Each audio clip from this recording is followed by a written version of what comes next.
پاک معصومہ بنت الحسین صلوات اللہ علیہ تھیں اور انہی کے پاک رخ پر ریشمی برقع تھا، جبکہ میں اس رائے کو درست نہیں سمجھتا، کیونکہ عربی زبان میں جب بھی کہیں زر خرید غلام کے لیے لفظ غلام بولا جائے تو اس کا مطلب واقعی غلام ہی ہوتا ہے، مگر جب یہی لفظ کسی آزاد فرد کے لیے بولا جائے تو اس کا مطلب ہوتا ہے لڑکا یا نوجوان۔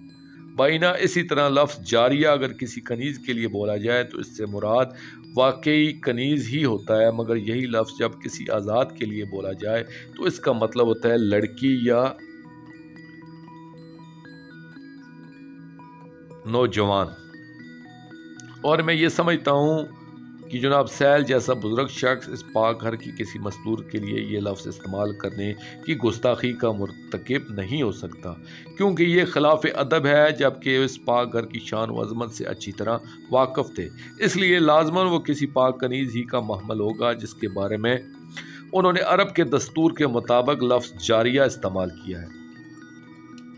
بازار کے واقعات بیان کرنے والوں میں دوست اور دشمن دونوں شامل ہیں۔ دشمنوں نے جو منہ میں آیا لکھ دیا، مگر دوستوں نے اس گھر کی کنیزوں کے برقع کا ذکر کیا ہے۔ اب سوال یہ پیدا ہوتا ہے کہ جب اس پاک گھر کی کنیزیں بھی با پردہ تھیں تو کیا مخدرات عصمت و طہارت صلوات اللہ علیہن بغیر برقع و پردہ کی ہوں گی؟ میں اپنی اگلی مجلس میں اس بارے میں کچھ عرض کروں گا۔ جناب سہل کہتے ہیں میں مشکل مجمع عبور کر کے محملوں کے قریب گیا اور ملکہ عالمین صلوات اللہ علیہ کی ناکہ کے سینے پر ماتھا رکھا اور سر جھکا کر آہستہ اور نہایت ادب سے سلام عرض کیا۔ مختومہ شہزادی صلوات اللہ علیہ نے فرمایا کہ ہمارا بھی تم پر سلام و اللہ تم پر رحم کرے، تم کون ہو؟ کیونکہ جس دن ہمارے پاک بھائی مولا امام حسین علیہ السلام شہید ہوئے ہیں، ہمیں کسی نے بھی سلام نہیں کیا اور نہ ہی ہمیں لائق سلام سمجھا، البتہ ہر قسم کا ظلم کیا۔ ہم پاک رسول خدا صلی اللہ علیہ وآلہ وسلم کے اہل بیت ہیں، مگر ہمیں امت بازار میں لے آئی۔ جب میں نے یہ بات سنی تو میں نے عرض کیا آپ کے پاک نانا کا صحابی اور آپ کا غلام سہل ابن سعد ہوں۔ یہ فطرتی امر ہے کہ جب کسی دکھی اور دل شکستہ کو عالم غربت میں کوئی ہمدرد نظر آئے تو اس کے صبر کے سب بند ٹوٹ جاتے ہیں اور وہ ضبط و برداشت سے گزر کر جاتا ہے۔ جب میں نے یہ کہا کہ آپ کے پاک نانا صلی اللہ علیہ وآلہ وسلم کا صحابی ہوں تو یہ سن کر آپ نے ایک سرد آہ بھری۔ فرمایا سہل کیا دیکھ رہے ہو کہ نانا کی امت ہمارے ساتھ جو کچھ کر رہی ہے، یہ ہمارے نانا کی امت ہے اور انہی کی کلمہ گو کہلاتے ہیں کہ جنہوں نے ہم پر بے انتہا ظلم کیے اور اولاد رسول صلی اللہ علیہ وآلہ وسلم کے سہرائے عطر کتنی بے دردی سے اٹھائے پھر رہے ہیں۔ آج پاک رسول اللہ صلی اللہ علیہ وآلہ وسلم کی بیٹیوں صلوات اللہ علیہن کو بازار دکھائے ہیں، ہمارے محمل بازاروں میں لے آ کر خود جشن منا رہے ہیں۔ پرساداری اور تعزیت کے بعد میں نے روک کر عرض کیا ہے پاک معظمہ صلوات اللہ علیہ غلام کے لائق خدمت و حکم فرمائیں۔ معظمہ بی بی صلوات اللہ علیہ نے فرمایا کہ سہل ان ظالمین سے کہو ہمارے شہداء کے سر پاک محملوں سے کچھ دور لے جائیں، کیونکہ ان سروں کو دیکھ کر مستورات کا دکھ پھر تازہ ہو جاتا ہے، خاص طور پر جس ظالم کے پاس میرے یتیم لال امیر قاسم علیہ السلام کا سر ہے، ایسے کہو وہ محملوں سے آگے چلا جائے۔ میں چاہتی ہوں کہ دلہن کو دلہا کا سر نظر نہ آئے، بار بار میرے بھائی کی بیوہ بیٹی کا دکھ تازہ ہو رہا ہے۔ دوسرا، جس ظالم کے ہاتھ میں میرے بھائی کا سر ہے اسے بھی کہو کہ وہ دور چلا جائے، کیونکہ میرے ہمراہ بیوہ بھابیاں ہیں، ان کے آلام نہ بڑھائیں۔ جناب سہل کہتے ہیں میں اس ملعون کے قریب گیا کہ جس نے امام مظلوم علیہ السلام کا سر اتھر اٹھایا ہوا تھا۔ میں نے اس سے کہا کہ میری خواہش ہے اگر پوری کر دے تو میں تجھ کو 400 دینار انعام دوں گا۔ اس نے خواہش پوچھی تو میں نے اس امام مظلوم علیہ السلام کا سر اتھر محمد سے دور لے جانے کو کہا۔ وہ ملعون پیسوں کے لالچ میں آ گیا اور میری بات مان لی۔ تب پاک مستورات صلوات اللہ علیہ نے مجھے دعائیں دی۔ اس کے بعد مجھ سے دریافت فرمایا کہ سہل کیا تم نے مدینہ جانا ہے؟ میں نے عرض کیا میرا ارادہ تو یہی ہے کہ پہلے موصل جاؤں گا اور وہاں سے پھر مدینہ جاؤں گا۔ انہوں نے فرمایا کہ جب مدینہ جانا تو ہمارے پاک نانا صلی اللہ علیہ وآلہ وسلم کی مزار پر جا کر کہنا کہ مسافر بیٹیاں بہت بہت سلام عرض کر رہی تھیں اور ہماری طرف سے عرض کرنا کہ آپ کی درد رسیدہ بیٹیوں کو سرکار ابو الفضل عباس علیہ السلام کے بعد امت نے بہت لوٹا ہے۔ تطہیر کے ماحول میں رہنے والوں کو بہت سے بازار اور دربار دکھائے ہیں۔ اب ہم شام میں آ کر اتنے زیادہ پریشان ہوئے ہیں کہ سابقہ تمام دکھ ہمیں بھول گئے۔ کاش آپ ان گستاخ اور ظالم لوگوں کو میں ہمیں آتے ہوئے دیکھتے۔ ہماری طرف سے یہ عزم بھی کرنا کہ آپ کی پاک بیٹیاں صلوات اللہ علیہ کہہ رہی تھی کہ ہمیں دعا کرنا۔ ہمیں مسلسل دکھ دیے جا رہے ہیں، دکھوں کے بادل چھائے ہوئے ہیں۔ ہمیں یہی دکھ بے چین کر رہا ہے کہ ہمارے ساتھ آپ کی بہو بیٹیاں ہیں، اور بازار اور لوگوں کے ہجوم میں ہمارے غیور بیٹا مولا سجاد علیہ الصلوۃ والسلام بہت زیادہ گھبرا گیا ہے۔ سارے عزادار مل کر ان آنسوؤں بھری آنکھوں کے ساتھ دعا کریں کہ ہمارے آقا و مولا منتقم آل محمد اجل اللہ فرج شریف جلد تشریف لائیں، تاکہ آل ابا علیہم الصلوۃ والسلام کی تمام دکھ ختم ہو۔ جناب اون محمد علیہ الصلوۃ والسلام کی پاک ماں صلوات اللہ علیہ کا گھر دنیا میں پھر آباد ہو۔ سرکار وفا علیہ الصلوۃ والسلام ان تمام بہن بھائیوں کو اپنے گھروں میں آباد و شاد دیکھیں، تمام دکھوں اور دردوں کا بدلہ لیا جائے، تاکہ سلطان وفا علیہ الصلوۃ والسلام کے پاک دل کو چین نصیب ہو۔ آمین یا رب العالمین۔ دوستو، آخر میں شکریہ ادا کروں گا اپنے مرشد کریم سید محمد جعفر الزمان نقوی البخاری سرکار دامز اللہ تعالیٰ کا۔ یہ مضمون میں نے ان کی کتاب مجالس المنتظرین جلد 5 سے پیش کیا ہے۔ آخر میں اپنے پاک شہنشاہ کی بارگاہ میں دعا کریں گے، اللہ جل یا سفینۃ النجات، یا ولی المظلومین، یا امان الخائفین، یا بلد الامین، اجل اللہ تعالی فرجک وصلوات اللہ علیکہ یا ربا محمد وآل محمد صلی اللہ محمد وآل محمد واجل فرج آل محمد صلی اللہ علیہ وآلہ وسلم۔ بسم اللہ۔